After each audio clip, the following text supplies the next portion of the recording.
রিদিয়াপুরা এখানে আছে। ইলান ভাইয়াও যখন এখানে এসেছে, সিদ্ধান্ত নেওয়া হলো সবাই মিলে ঘুরতে যাওয়ার। বাদ সাধলো মামুনিয়ার আঙ্কেল, ওনারা কিছুতেই যাবে না। অগত্যা ওনাদের ছাড়াই আমাদের যেতে হচ্ছে। রেডি হচ্ছিলাম, কিন্তু সমস্যা হলো রুমে একটাই ড্রেসিং টেবিল আর একটাই আয়না। উনিও রেডি হবেন আর আমিও রেডি হব। আমি হিজাব পরছিলাম, ঠিক তখনই উনি আমার সামনে দাঁড়িয়ে চুল ঠিক করা শুরু করে দেন। আমি বিরক্ত হয়ে ওনার সামনে গিয়ে দাঁড়িয়ে পড়লাম। এতে ওনার কাছে ব্যাঘাত ঘটলো। আমার সামনে দাঁড়ানোর মতো আর জায়গা নেই। আমি একেবারে ড্রেসিং টেবিল ঘেঁষে দাঁড়িয়ে রয়েছে। উনি আমাকে ঠেলে সরিয়ে দেওয়ার চেষ্টা করতেই আমি বিরক্ত হয়ে ওনাকে বলি, কি সমস্যা আপনার? এমন বাচ্চামো কেন করছেন? আপনি যে লম্বা, আমার পিছনে দাঁড়িয়েও আপনি অনায়াসে রেডি হতে পারবেন, কিন্তু আমি তা পারবো না। আপনার পিছনে দাঁড়িয়ে আমি কিছুই দেখতে পারবো না। এত খাটো হইছো কেন? কমপ্লেন খাওনি? তোমার সাইজ একদম আঙ্গুরের মতো। রাগে দুঃখে চোখ দিয়ে পানি চলে আসছে। এর আগে কেউ কখনো আমাকে এভাবে বলেনি। রাগে আমি রুম থেকে চলে এলাম। মামুনির রুমে গিয়ে হিজাবটা পরে নিলাম। গাড়ির কাছে গিয়ে দেখি নিয়াম ভাইয়া, রিদিয়াপু, নিধি, ইলান ভাইয়া আগে থেকেই বসে আছেন। এখন শুধু দুইটা সিটই খালি আছে, একটা ড্রাইভিং সিট আর একটা ড্রাইভিং সিটের পাশেরটা। উনি যে ড্রাইভ করবেন সেটা আমি জানি। আমি কিছুতেই ওনার সাথে বসবো না। ইলান ভাইয়া, আপনি সামনে আসবেন প্লিজ। আমি মিষ্টি বোনটার কথা নিশ্চয়ই শুনতাম, কিন্তু কি বলো তো, আমার মাথা কেমন ঘুরছে, শরীরটা কেমন লাগছে। তুমি প্লিজ সামনে বসে পড়ো। বমি বমিও লাগছে। এখন যদি আমি রুদ্রের শরীরে বমি করে দিই, তাহলে আর রুদ্র আমাকে আস্থা রাখবে না। তাই তো এমন একটা জায়গায় বসছি, এক পাশে জানালাম, অন্য পাশে প্রাক্তনের গায়ে বমি করে প্রতিশোধ নেওয়ার প্ল্যান করছি। আমি ওনার লজিকলেস কথাবার্তা শুনেই বেশ বুঝতে পারছি সব সামনে না বসার বাহানা। যেতে একদম ইচ্ছে করছে না। আমি না গেলে সবার মন খারাপ হবে। এর মাঝে উনি এসে ড্রাইভিং সিটে বসে পড়লেন। কেউ একজন কি গাড়িতে উঠবে, নাকি তার যাওয়ার ইচ্ছে নেই? তাকে ফেলে চলে যাব নাকি? আমি ফুসফুস করতে করতে নিচের সিটে বসে পড়লাম। আমি বসতেই উনি গাড়ি স্টার্ট দিলেন। গাড়ি স্টার্ট দেওয়ার পর থেকে ইলান ভাইয়া ওনাকে এদিকে তাকাতে বলছেন, তো আবার অন্যদিকে। আচমকা ইলান ভাইয়া চিৎকার করে বলে ওঠে, রুদ্র, তুই বাম দিকে দেখা, দেখ কি সুন্দর একটা মেজ আছে। আচমকা চিৎকার করে ওঠায় রুদ্র ঘাবড়ে গিয়ে হুট করে গাড়ি ব্রেক কষে। এদিকে আমি রাগে সিট বেল্ট বাঁধতেই ভুলে গেছি। নিয়াম ভাইয়ার জন্য শুধু ব্যথা পাইনি, আমি হেলে পড়তেই নিয়াম ভাইয়া আমাকে পেছন থেকে ধরে ফেলেন। রিয়া, তুমি সিট বেল্ট বেঁধে বসবা না? এখনই তো একটা অ্যাক্সিডেন্ট হতো, আমাদের গুড়া রেখে হসপিটাল যেতে হতো। জিজু, তুমি কাকে কি বলছো? ওর তো কোনো কমন সেন্সই নেই, গাধা একটা। শুধু রাগই দেখাতে পারে, সবাইকে অস্থির না করলে এই মেয়ের শান্তি হয় না। রিডিকিউলাস। উনি নিচেই আমার সিট বেল্ট বেঁধে দিলেন। আমি মুখ ঘুরিয়ে নিলাম, ঠোঁট কামড়ে কান্না আটকানোর চেষ্টা করছি। উনি এভাবে আমাকে সবার সামনে না বললেও পারতেন। অভিমানের পাল্লা ভারী হচ্ছে। আমি জানি আমি অভিমান অপাত্রে দান করছি। উনি কখনোই আমার অভিমান বুঝবেন না। অভিমান ভাঙানো তো অনেক দূরের কথা। কি সমস্যা তোর? এমন চিৎকার করছিস কেন? আমার কি সমস্যা? আমার কোনো সমস্যা নেই তো।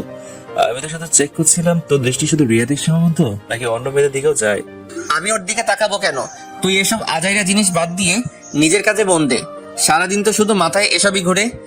রুদ্রের কথা শুনে ইলান ভাইয়া মুখ কালো করে ফেলে। গাড়ি জুড়ে শুধু নিস্তব্ধতা, কেউ কোনো কথা বলছে না। গাড়ি চলছে আপন গতিতে। এই নিস্তব্ধতা ভেঙে হুট করে রুদ্র বলে ওঠে, সরি, আসলে তুই এইভাবে চিৎকার করে উঠলি তাই রেগে গিয়েছিলাম। তুই তো জানিস আমি চিৎকার চেঁচামেচি একদম পছন্দ করি না।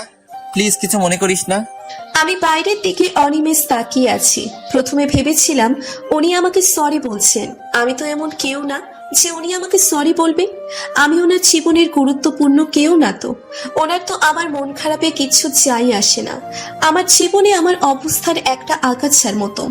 আগাছা যেমন মানুষ উপড়ে ফেলে, তেমনি একদিন উনিও আমাকে ওনার জীবন থেকে ছুঁড়ে ফেলে দিবেন। কিন্তু আমি তো সেই সুযোগ দিব না। তার আগেই আমি ওনার জীবন থেকে অনেক দূরে চলে যাব। এতটাই দূরে যাব উনি আমাকে আর কখনো খুঁজে পাবেন না। সবাই হাসি ঠাট্টা করছে, কিন্তু আমি নিশ্চুপ। রুনা আসুক, তারপর আমি তোর হাসি বের করব। আমি বলবো তুই অন্য মেয়েদের দিকে তাকিয়ে থাকিস, তাদের প্রশংসায় পঞ্চমুখ, মাঝে মাঝে চোখও মারিস। ছি রুদ্র, তোকে তো আমি ভালো ভাবতাম, আর তুই আমার সংসার করতে চাইছিস? তোর ড্রামা অফ কর। সবাই মিলে আজ অনেক ঘোরাঘুরি করলাম, একসাথে সবাই হাওয়াই মিঠাই খেলাম। উনি প্রথমে খেতে না চাইলেও ইলান ভাইয়া জোর করে মুখে ঢুকিয়ে দিয়েছেন। বর্তমানে আমি রাস্তার পাশে দাঁড়িয়ে আছি। গাড়িতে বসে থাকতে থাকতে বিরক্ত লাগছিল। রুদ্র আর ইলান ভাইয়া কি যেন একটা জরুরি কাজে গিয়েছে। যাওয়ার আগে অবশ্যই আমাকে গাড়িতে বসে থাকার কথা বলে গিয়েছিল। রিদিয়াপুরা নিজেদের বাসায় চলে গেছে। হুট করে কেউ একজন আমার হাত ধরে রাস্তার পাশ থেকে সরিয়ে নিল। সাথে সাথে তীব্র বেগে একটি গাড়ি আমার পাশ ঘেঁষে চলে গেল। আচমকা এমন হওয়াতে আমি অনেকটাই ভয় পেয়ে গেলাম। Are you okay? পুরুষালী কণ্ঠ কর্ণকুহর হতেই আমি মাথা তুলে তাকালাম। চোখের সামনে স্বল্প পরিচিত একটি মুখ। এই লোকটা আগের বারও আমাকে বাঁচিয়েছিল, এবারও আমাকে বাঁচালো। আমি মাথা নাড়িয়ে সম্মতি জানালাম। আমি ঠিক আছি, ধন্যবাদ আপনাকে। আবারও আপনি আমার জীবন বাঁচালেন। আপনি আমার জীবন বাঁচিয়েছেন, এর তুলনায় ধন্যবাদটা অতি সামান্য। আমি সারা জীবন আপনার কাছে কৃতজ্ঞ থাকবো। কৃতজ্ঞ থাকার দরকার নেই, এটা আমার কর্তব্য ছিল। শোকের সামনে একজনকে তো আর মরতে দেখতে পাই না। আমার জায়গায় আপনি হলেও হয়তো এই একই কাজ করতেন। বাই দ্য ওয়ে, দুইবার দেখা হলো, কিন্তু আপনার নামটা তো জানা হলো না। আমি ইফাত, আপনি? আমি রিয়া। Nice name. ধন্যবাদ। আচ্ছা তাহলে আমি আসি, আর একটু সাবধানে চলাফেরা করবেন। আই থিঙ্ক আপনাকে কেউ মারার চেষ্টা করেছিল। আপনাকে বাঁচানোর জন্য তো সব সময় আর আমি থাকবো না। উনি আমাকে পাই বলে চলে গেলেন। আমিও সৌজন্যমূলক হাসি দিয়ে পাই বললাম, কিন্তু আমার মাথায় ঘুরছে অন্য চিন্তা। কে আমাকে মারতে চাইছিল? এটা পরিষ্কার কেউ একজন আমাকে মারতে চাইছিল, কারণ আমি মেইন রোড থেকে বেশ খানিকটা দূরে দাঁড়িয়েছিলাম। কেউ একজন ইচ্ছাকৃতভাবে আমাকে গাড়ি চাপা দিতে চাইছিল, কিন্তু কে? আমি গিয়ে আবার গাড়িতে উঠে বসলাম। একটু পর উনিও আসলেন। সিট বেল্ট বাঁধতে বাঁধতে উনি বলেন, বাহ, আজকে এত শান্তশিষ্ট। এমনিতে তো তোমাকে ধমকিয়ে এক জায়গায় বসিয়ে রাখা যায় না, আর আজকে নিজে থেকে এতক্ষণ ধরে শান্তভাবে গাড়িতে বসে আছো। আমি ওনার কথার কোনো প্রত্যুত্তর করলাম না। উনি গাড়ি স্টার্ট দিতে দিতে বলেন, তখনকার জন্য রেগে আছো? বকাটা তোমার প্রাপ্য ছিল, এর জন্য আমি তোমাকে সরি বলবো না।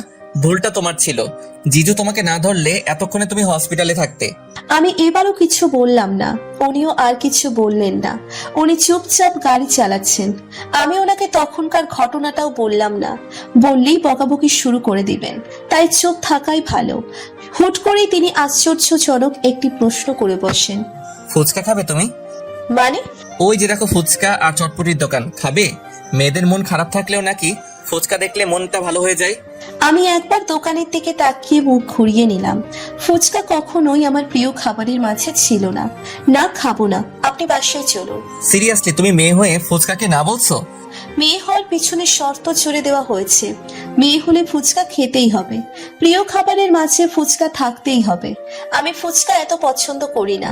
এখানের ফুচকাগুলো নোংরা পরিবেশে তৈরি করে। একজন খেয়ে যাওয়ার পর আর একজনকে এই প্লেটেই দিচ্ছে।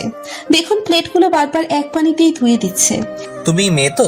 কলেজ লাইফে থাকতে দেখতাম কলেজ ছুটি হওয়ার পর মেয়েরা হামলে পড়তো ফুচকার দোকানের ওপর।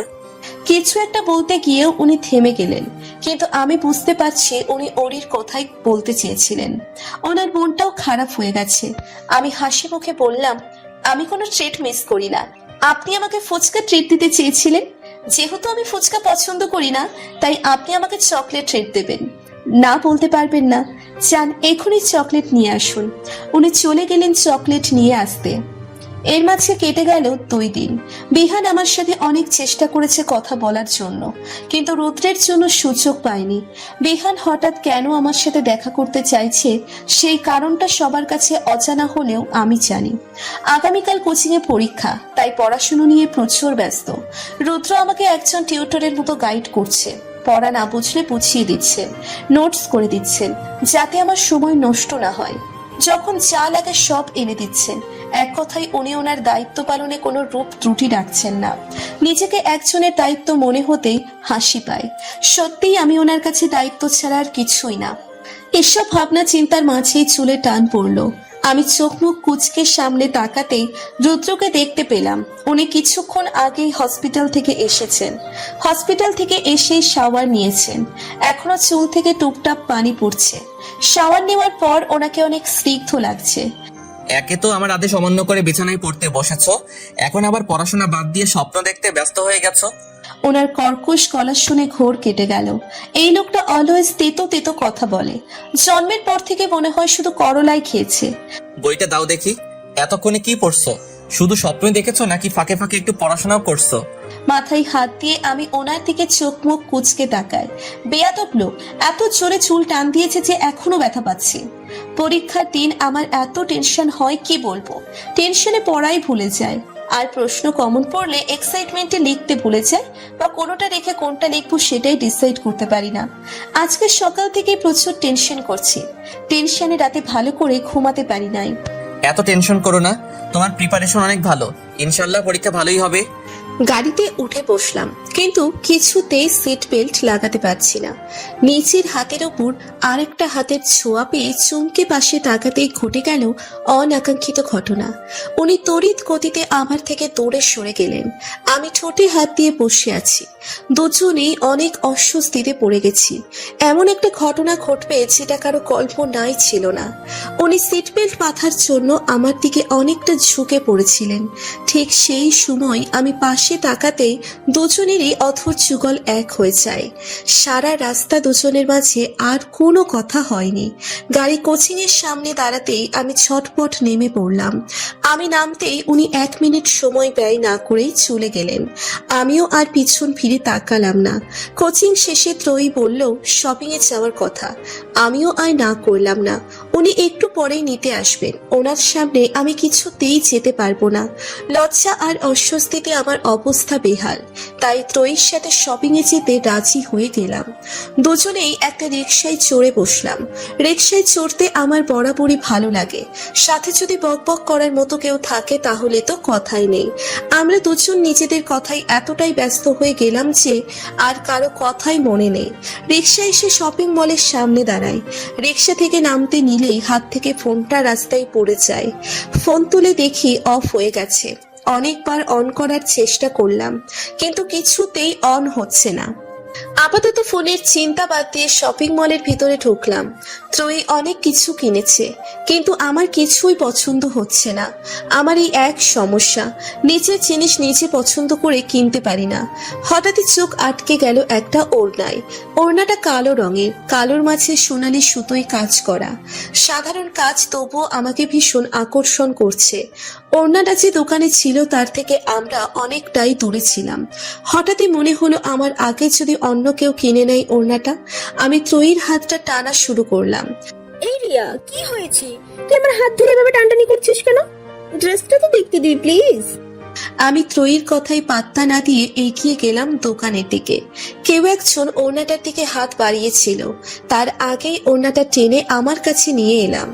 ওড়নাটার অপর পাশে ইফাত দাঁড়িয়েছিল, আর উনি ওড়নাটার দিকে হাত বাড়িয়েছিলেন। ওনাকে দেখে আমি অনেকটাই অপ্রস্তুত হয়ে পড়লাম। উনি আমার দিকে অবাক হয়ে তাকিয়ে আছেন। কেমন আছেন ভাইয়া? উনি নিজেকে সামলে নিয়ে বলেন। এই তো ভালো আছি, তুমি কেমন আছো?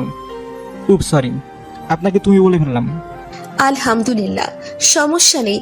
আপনি আমাকে তুমি করেই বলেন। আমি আপনার থেকে বয়সে অনেকটাই ছোট। বাই দ্য ওয়ে, ওনাটা কি গার্লফ্রেন্ডের জন্য নিচ্ছিলেন? ত্রয়ী আমার কানের কাছে মুখ নিয়ে এসে ফিসফিস করে বলে। উফ, সরি, আপনাকে তুমি বলে ফেললাম। এটাই হচ্ছে ছেলেদের মেয়ে পটানোর ট্রেন্ড, বুঝলি? ত্রয়ী আর কিছু বলতে চেয়েছিল, তার আগেই আমি ত্রয়ীর দিকে চোখ রাঙিয়ে তাকাই। আমার চোখ রাঙানো দেখে ত্রয়ী চুপ করে যায়। গার্লফ্রেন্ডের জন্য না, বোনের জন্য। তাহলে আপনি এটা নিন। না, এটা তুমিই নাও, তোমাকেই মানাবে এটাতে। ধন্যবাদ ভাইয়া, আসি তাহলে। ওনাদের বিদায় জানিয়ে বিল পে করে চলে এলাম। এদিকে ত্রয়ীর আনলিমিটেড বকবকানি। আমি এই লোকটাকে কি করে চিনি? লোকটার সাথে এত কথা কেন বলছিলাম? নিজের পছন্দের জিনিস লোকটাকে কেন দিয়ে দিচ্ছিলাম? ত্রয়ীর বকবকানি সহ্য করতে না পেরে আমি ত্রয়ীকে সবকিছু খুলে বললাম। ত্রয়ীর মুখ তো বন্ধই হলো না, উল্টে এনাম ভাইয়াকে গালি দেওয়া স্টার্ট করছে। আরে আরে, কই যান আপনারা? একটা লাইক দিয়ে যান। এত কিপটামি করেন কেন? একটা লাইকই তো দিবেন। প্লিজ প্লিজ প্লিজ একটা লাইক দিয়ে যান।